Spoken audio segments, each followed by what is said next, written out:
So Long and Thanks for All the Fish by Douglas Adams. Chapter 5. The Hitchhiker's Guide to the Galaxy is a powerful organ. Indeed, its influence is so prodigious that strict rules had to be drawn up by its editorial staff to prevent its misuse.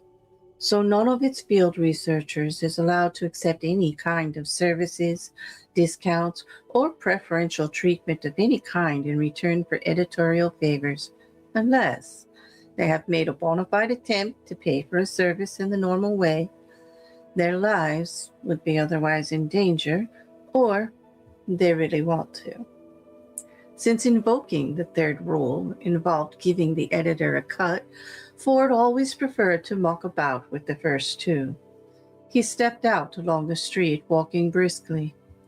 The air was stifling, but he liked it because it was stifling city air, full of excitingly unpleasant smells, dangerous music, and the distant sound of warring police tribes. He carried his satchel with an easy swaying motion so that he could get a good swing at anybody who tried to take it from him without asking. It contained everything he owned, which, at the moment, wasn't much. A limousine careened down the street, dodging between the piles of burning garbage and frightening an old pack animal which lurched screeching out of its way, stumbled against the window of a herbal remedy shop, set off a wailing alarm, blundered off down the street, and then pretended to fall down the steps of a small Italian restaurant where it knew it would get photographed and fed. Ford was walking north. He thought he was probably on his way to the spaceport, but he had thought that before. He knew he was going through the part of the city where people's plans often changed quite abruptly. "Do you want to have a good time?" said a voice from a doorway. "As far as I can tell," said Ford, "I'm having one, thanks." "Are you rich?" said another, and this made Ford laugh. He turned and opened his arms in a wide gesture. "Do I look rich?" he asked. "Don't know," said the girl. "Maybe, maybe not. Maybe you'll get rich. I have a very special service for rich people." "Ah, yes," said Ford, intrigued but careful. "And what's that?" "I tell them it's okay to be rich." Gunfire erupted from a window high above them, but it was only a bass player getting shot for playing the wrong riff 3 times in a row, and bass players are 2 a penny in Hand-Old City. Ford stopped and peered into the dark doorway. "You what?" he said. The girl laughed and stepped forward a little out of the shadow. She was tall and had that kind of self-possessed shyness which is a great trick if you can do it. "It's my big number," she said. "I have a master's degree in social economics and can be very convincing. People love it, especially in this city."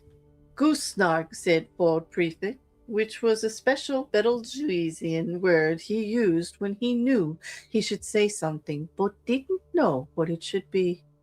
He sat on a step, took from his satchel a bottle of what old jank spirit and a towel. He opened the bottle and wiped the top of it with the towel, which had the opposite effect to the one intended, in that the old jank spirit instantly killed off millions of germs which had been slowly building up, quite a complex and enlightened civilization, on the smellier patches of his towel. "Want some?" he said, after he had a swig himself.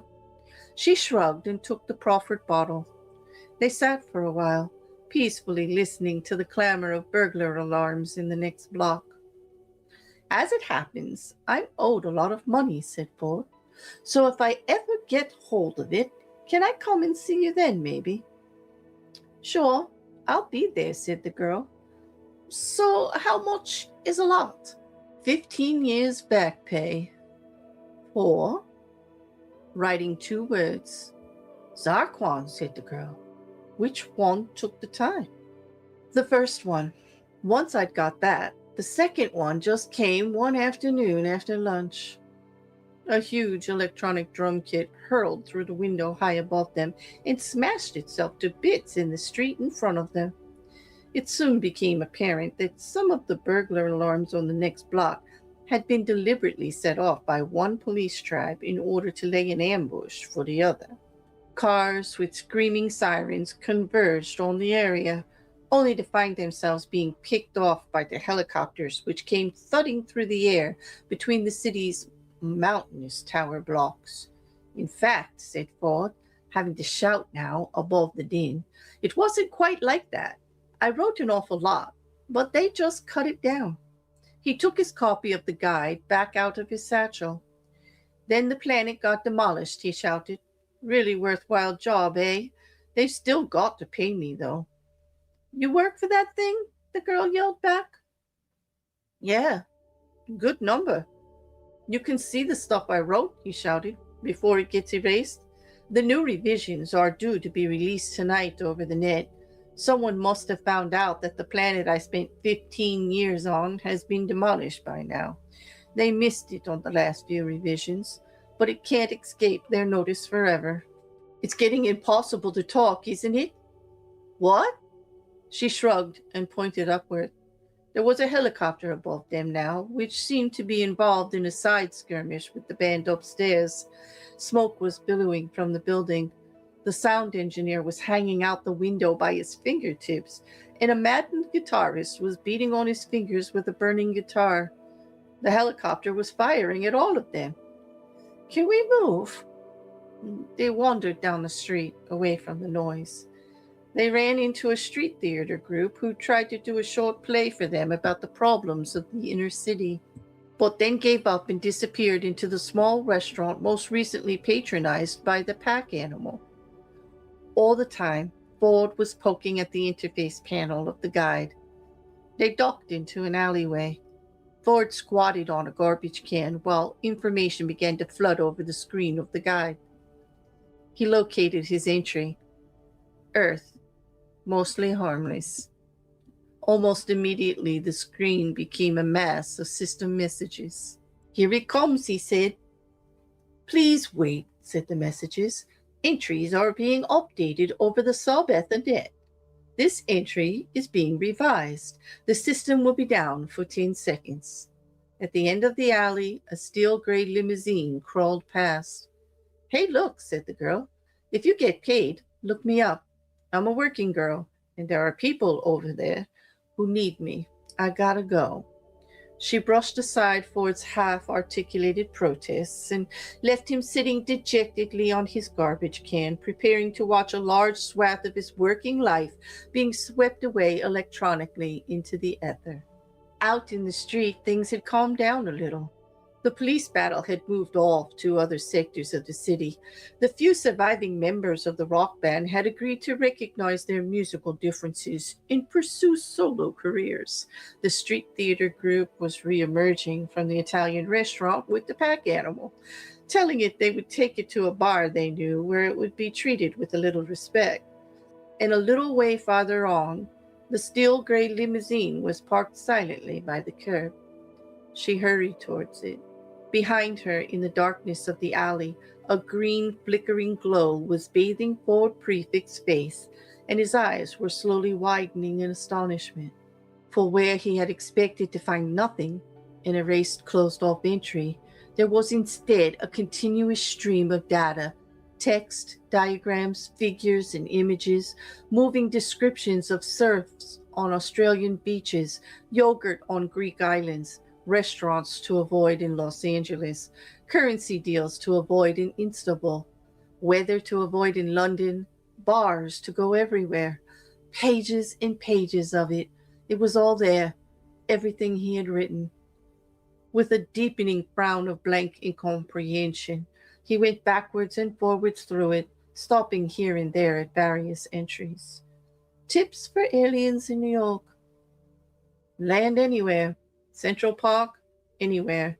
No one will care or indeed even notice. Surviving.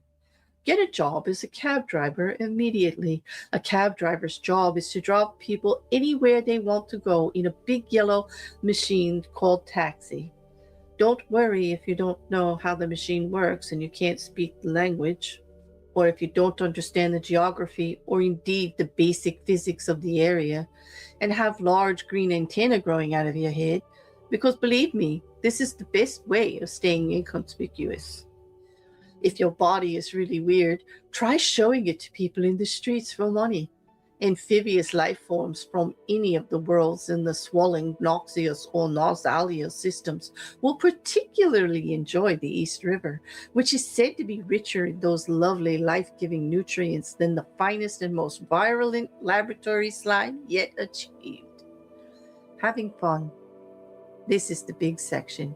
It is impossible to have more fun without electrocuting your pleasure center. Ford flipped the switch, which he saw was marked Mode Execute Ready, instead of the now old-fashioned Access Standby that had so long ago replaced the appallingly stone-aged Off. This was a planet he had seen completely destroyed, seen with his own two eyes, or rather blinded as he had been by the hellish disruption of air and light, felt with his own 2 feet as the ground had started to pound at him like a hammer, bucking, roaring, gripped by tidal waves of energy pouring out of the loathsome yellow Vogon ships. And then at last, 5 seconds after the moment he had determined as being the last possible moment had already passed, he felt the gently swinging nausea of dematerialization as he and Arthur Dent had been beamed up through the atmosphere like a sports broadcast. There was no mistake. There couldn't have been. The Earth had definitely been destroyed. Definitely, boiled away into space. And yet here, he activated the guide again, was his own entry on how you would set about having a good time in Bournemouth, Dorset, England, which he had always prided himself on as being one of the most baroque pieces of invention he had ever delivered. He read it again and shook his head in sheer wonder. Suddenly he realized what the answer to the problem was, and it was this, that something very weird was happening. And if something very weird was happening, he thought, he wanted it to be happening to him. He stashed the guide back in his satchel and hurried out onto the street. Walking north again, he passed a steel gray limousine parked by the curb, and from a nearby doorway he heard a soft voice saying, "It's okay, honey. It's really okay. You gotta learn to feel good about it. Look at the way the whole economy is structured." Ford grinned, detoured around the next block, which was now in flames, found a police helicopter that was standing unattended in the street, broke into it, strapped himself in, crossed his fingers, and sent it hurtling inexpertly into the sky. He weaved terrifyingly up through the canyon walls of the city, and once clear of them, hurled through the black and red pall of smoke that hung permanently above it.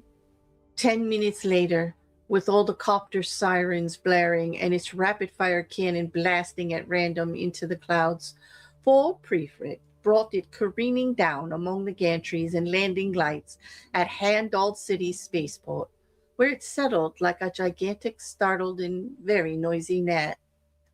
Since he hadn't damaged it too much, he was able to trade it in for a first-class ticket on the next ship leaving the system, and he settled into one of its huge, voluptuous, body-hugging seats.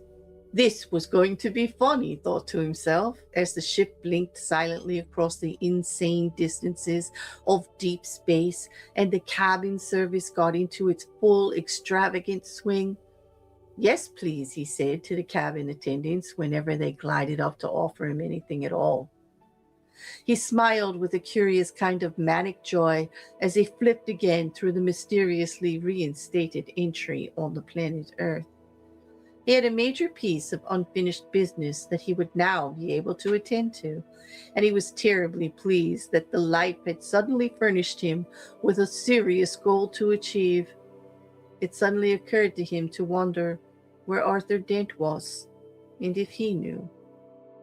Arthur Dent was 1,437 light years away in a sob and anxious. Behind him in the back seat was a girl who had made him crack his head on the door as he climbed in. He didn't know if it was just because she was the first female of his own species that he had laid eyes on in years, or what it was, but he felt stupefied with this is absurd, he told himself. Calm down, he told himself. You are not, he continued to himself in the firmest internal voice he could muster, in a fit, irrational state. You have just hitchhiked over 100,000 light years across the galaxy. You are very tired, a little confused, and extremely vulnerable. Relax. Don't panic. Concentrate on breathing deeply. He twisted around in his seat. Are you sure she's all right? He said again. Beyond the fact that she was, to him, heart-thumpingly beautiful, he could make out very little. How tall she was, how old she was, the exact shading of her hair, and he couldn't ask her anything about herself because, sadly, she was completely unconscious. She's just drugged, said her brother, shrugging, not moving his eyes from the road. And that's all right, is it? Said Arthur in alarm. Suits me, he said. Oh, said Arthur. He added after a moment's thought. The conversation so far had been going astoundingly badly. After an initial flurry of opening hellos, he and Russell, the wonderful girl's brother's name was Russell, a name which to Arthur's mind always suggested burly men with blonde mustaches and blow-dried hair, who would at the slightest provocation start wearing velvet tuxedos and frilly shirt fronts, and would then have to be forcibly restrained from commentating on billiards matches, had quickly discovered they didn't like each other at all. Russell was a burly man, and he had a blonde mustache. His hair was fine and blow-dried. To be fair to him, though, Arthur didn't see any necessity for this beyond the sheer mental exercise of it. He, Arthur, was himself looking pretty grim. A man can't cross 100,000 light years, mostly in other people's baggage compartments, without beginning to fray a little. And Arthur had frayed a lot. She's not a junkie, said Russell suddenly, as if he clearly thought that someone else in the car might be. She's under sedation. But that's terrible, said Arthur, twisting round to look at her again. She seemed to stir slightly, and her head slipped sideways on her shoulder. Her dark hair fell across her face, obscuring it. What's the matter with her, then? Is she ill? No, said Russell, merely barking mad. What? Said Arthur, horrified. Loopy. Completely bananas. I'm taking her back to the hospital and telling them to have another go. They let her out while she still thought she was a hedgehog. A hedgehog? Russell hooted his horn fiercely at a car that came around the corner towards them, halfway across onto their side of the road, making them swerve. The anger seemed to make him feel better. Well, maybe not a hedgehog, he said, after he'd settled down again, though it would probably be simpler to deal with it if she did. If somebody thinks they're a hedgehog, presumably you just give them a mirror and a few pictures of hedgehogs and tell them to sort it out for themselves. Come down again when they feel better. At least medical science could deal with it. That's the point. Seems that's not good enough for Fanny, though. Fanny? You know what I got her for Christmas? Well, no. Black's Medical Dictionary. Well, it's a nice present. I thought so. Thousands of diseases in it, all in alphabetical order. You say your name is Fanny? Yeah. Take your pick, I said. Anything in here can be dealt with. The proper drugs can be prescribed. But no, she has to have something different, just to make life difficult. She was like that at school, you know. Oh, was she? She was. Fell over playing hockey and broke a bone nobody had ever heard of. I can see how that would be irritating, said Arthur doubtfully. He was rather disappointed to discover her name was Fanny. It was a rather silly, dispiriting name, such as an unlovely maiden aunt might vote herself if she couldn't sustain the name Fenella properly. Not that I wasn't sympathetic, continued Russell, but it did get a bit irritating. She was limping for months. He slowed down. This is your exit, isn't it? Oh, no, said Arthur. 5 miles farther on, if that's all right. Okay, said Russell, after a very tiny pause to indicate that it wasn't. and speeded up again.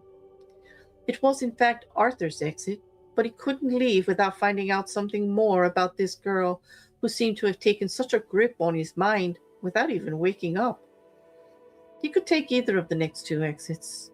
They led back to the village that had been his home, though what he would find there he hesitated to imagine. Familiar landmarks had been flitting by ghost-like in the dark, giving rise in him to the shudders that only very, very normal things can create when seen where the mind is unprepared for them and in an unfamiliar light. By his own personal timescale, so far as he could estimate it, living as he had been under the alien rotations of distant suns, it was 8 years since he had left. But what time had passed here he could hardly guess. Indeed, what events had passed were beyond his exhausted comprehension, because this planet, this home, should not be here. 8 years ago, at lunchtime, this planet had been demolished, utterly destroyed, by the huge yellow Vogon ships which had hung in the lunchtime sky as if the law of gravity was no more than a local regulation, and breaking it no more than just a parking offense. Delusions, said Russell. What? Said Arthur, startled out of his train of thought. She says she suffers from strange delusions that she's living in the real world. It's no good telling her that she is living in the real world, because she just says that's why the delusions are so strange. Don't know about you, but I find that kind of conversation pretty exhausting. Give her the tablets and piss off for a beer is my answer. I mean, you can only muck about so much, can't you? Arthur frowned, not for the first time. Well, and all of this dreams and nightmare stuff, and the doctors going on about strange jumps in her brainwave patterns. Jumps? This, said Fanny. Arthur whirled around in his seat and stared into her suddenly opened but utterly vacant eyes. Whatever she was looking at wasn't in the car. Her eyes fluttered, her head jerked once, and then she was sleeping peacefully. What did she say? He asked anxiously. She said this. This what? This what? How the heck should I know? This hedgehog? That chimney pot? The other pair of Don Alfonso's tweezers? She's barking mad. I thought I'd mentioned that. You don't seem to care very much. Arthur tried to say it as matter-of-factly as possible, but it didn't seem to work. Look, Buster. Okay, I'm sorry. It's none of my business. I didn't mean it to sound like that, said Arthur. I know you care a lot, obviously, he added, lying. I know that you have to deal with it somehow. You'll have to excuse me. I just hitched from the other side of the Horsehead Nebula. He stared furiously out the window. He was astonished at all of the sensations fighting for room in his head on this night as he returned to the home that he thought had vanished into oblivion forever. The one that was compelling him was an obsession with this bizarre girl of whom he knew nothing other than that she had said this to him, and that he wouldn't wish her brother on a Vogon. So, what were the jumps? These jumps you mentioned, he went on to say as quickly as he could. Look, this is my sister. I don't even know why I'm talking to you about. Okay, I'm sorry. Perhaps you'd better let me out. This is, at the moment he said it, it became impossible, because the storm which had passed them by suddenly erupted again. Lightning belted through the sky, and someone seemed to be pouring something there which closely resembled the Atlantic Ocean over them, through a sieve. Russell swore and stared intently for a few seconds as the sky blattered at them. He worked out his anger by rashly accelerating to pass a lorry marked McKenna's all-weather haulage. The tension eased as the rain subsided. It started out with all that business of the CIA agent they found in the reservoir, when everybody had all the hallucinations and everything, you remember? Arthur wondered for a moment whether to mention again that he had just hitchhiked back from the other side of the Horsehead Nebula, and was for this and various other related and astounding reasons a little out of touch with recent events. But he decided it would only confuse matters further. "No," he said. "That was the moment she cracked up. She was in a cafe somewhere, Ricksmansworth. Don't know what she was doing there, but that was where she cracked up. Apparently, she stood up, calmly announced that she had undergone some extraordinary revelation or something, wobbled a bit, looked confused, and finally collapsed, screaming, into an egg sandwich." Arthur winced. "I'm very sorry to hear that," he said a little stiffly. Russell made a sort of grumping noise. "So what?" said Arthur, in an attempt to piece things together. "Was the CIA agent doing in the reservoir? Bobbing up and down, of course. He was dead. But what? Come on, you remember all that stuff. The hallucinations. Everyone said it was the CIA experimenting with drug warfare or something. Some crackpot theory that instead of invading a country, it would be much cheaper and more effective to make everyone think they've been invaded." "What hallucinations were those exactly?" said Arthur in a rather quiet voice. "What do you mean, what hallucinations? I'm talking about all that crazy stuff with the big yellow ships, everyone going crazy and saying we're going to die, and then pop, it vanished as the effect wore off. The CIA denied it, which meant it must be true." Arthur's head went a little swimmy. His hand grabbed at something to steady himself and gripped it tightly. His mouth made little opening and closing movements as if it was on his mind to say something, but nothing emerged. "Anyway," continued Russell, "whatever drug it was, it didn't seem to wear off so fast with Benny. I was all for suing the CIA, but a lawyer friend of mine said it would be like trying to attack a lunatic asylum with a banana. So," he shrugged. "The Vogon," squeaked Arthur. "The yellow ships vanished." "Well, of course they did. They were hallucinations," said Russell, and looked at Arthur oddly. "You're trying to say you don't remember any of this? Where have you been, for heaven's sake?" This was to Arthur such an astonishingly good question that he half leaped out of his seat with shock. "Christ!" yelled Russell, fighting to control the car, which was suddenly trying to skid. He pulled it out of the path of an oncoming lorry and swerved up onto a grass bank. As the car lurched to a halt, the girl in the back was thrown against Russell's seat and collapsed awkwardly. Arthur twisted round in horror. "Is she all right?" he blurted out.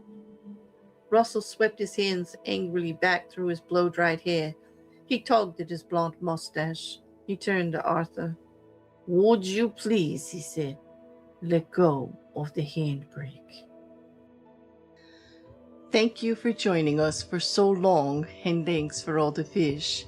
Book 4 of our Hitchhikers series. I hope you're enjoying it. Meet us in the comments and let us know what you think.